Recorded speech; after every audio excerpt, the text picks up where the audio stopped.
रूस के कमचटका प्रद्वीप में बुधवार सुबह भयंकर भूकंप के झटके महसूस किए गए।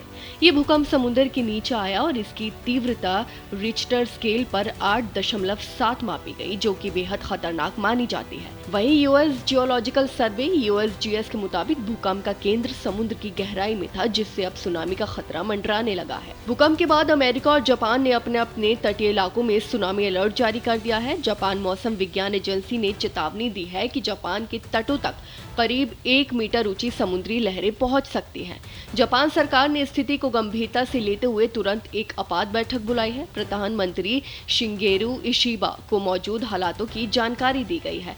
राहत और बचाव कार्यों की तैयारी भी शुरू हो चुकी है। वहीं रूस का केमचटका क्षेत्र पहले भी भूकंप की चपेट में आ चुका है। इसी साल 20 जुलाई को इस इलाके में 2 बार तेज भूकंप आया था।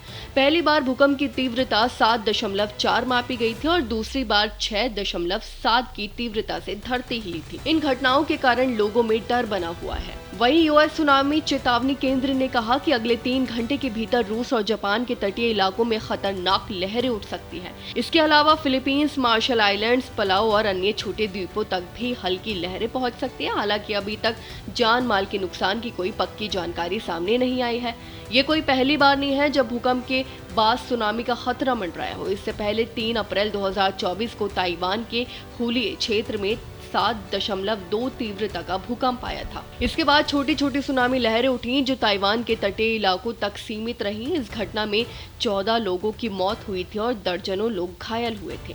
इसी तरह 28 जून 2024 को पेरू के अरेकिपा क्षेत्र में भी 7.2 तीव्रता का जोरदार भूकंप आया था। इसके बाद प्रशांत महासागर में सुनामी की चेतावनी जारी कर दी गई थी। हालांकि उस समय भी बड़े पैमाने पर नुकसान की कोई खबर नहीं आई थी। वहीं आपको बता दें कि रूस, जापान, अमेरिका समेत कई देश अब अलर्ट पर हैं। समुद्र के किनारे बसे शहरों में निगरानी बढ़ा दी गई है और लोगों को सतर्क रहने की सलाह दी जा रही है।